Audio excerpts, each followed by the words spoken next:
York is the center of one of the other major headlines today, Columbia University, NYU, and some of these protests that we are seeing play out in the last few days. Joining me now is someone who was at one of these protests, witnessing what was going on, Representative Kathy Manning from North Carolina. And we've seen this now in New York. Now we've got some protests in California and in Texas. When you visited Columbia, how would you characterize, Representative, what you saw? How would you define these protests and what their message is?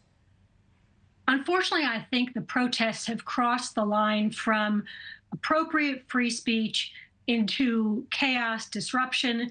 They have created an atmosphere on campus that is frightening, intimidating to Jewish students and, frankly, other students who are trying to get onto campus, trying to go to classes, trying to study for their exams.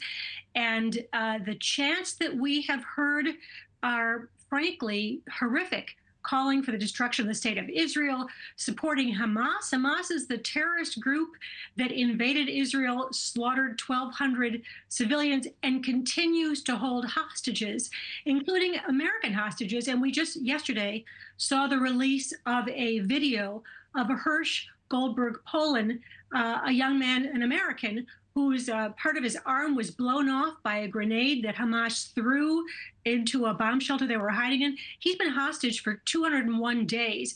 I don't hear any of the protesters chanting for the release of American hostages and against what Hamas has done, not just to Israel, but to the Palestinian people. Yeah, no, I mean, the atrocities of that day seem so far in the rearview mirror, but those hostages remain. I think of that family, that mother and her babies, who we have also not heard from.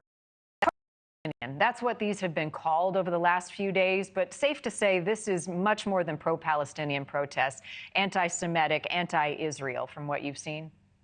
No question. It has gone from what you would hope would be people protesting to create an appropriate settlement in what's happened in the Middle East. And by the way, these chanters have no idea, or seem to have no idea, that Hamas has rejected 5 different offers for a ceasefire. Their refusal to release the hostages, their refusal to surrender, and their continued activity in hiding among civilians is what's prolonging this conflict.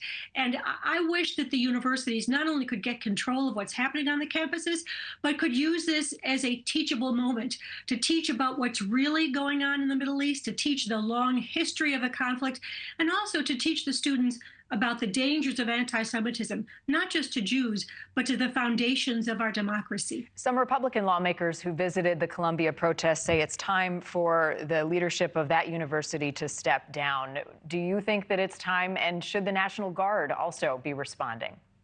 Actually, I listened carefully to what Speaker Johnson said. He didn't call for the president to resign. He said, I call for the president to resign if she can't get this campus under control. I think he understood how difficult this situation is. The university has set clear rules for protest. They need to require the students and the outside agitators who apparently have snuck in to abide by the rules. And if they're not abiding by the rules, they need to be removed. I'm hoping that it doesn't have to come to the point of calling in the National Guard. I'm hoping that campus police, working hand in hand with the local police, can get the situation under control. And frankly, what we saw outside of the campus, the outside agitators was almost as bad as what we saw inside the campus. Right. And the question remains, where are they getting their marching orders when you hear that groups like Iran are applauding from overseas as to what they're seeing? And just to clarify, it was Anthony D'Esposito, a representative and Republican from New York, who called for the resignation. You're right, the House Speaker was much more diplomatic in his comments.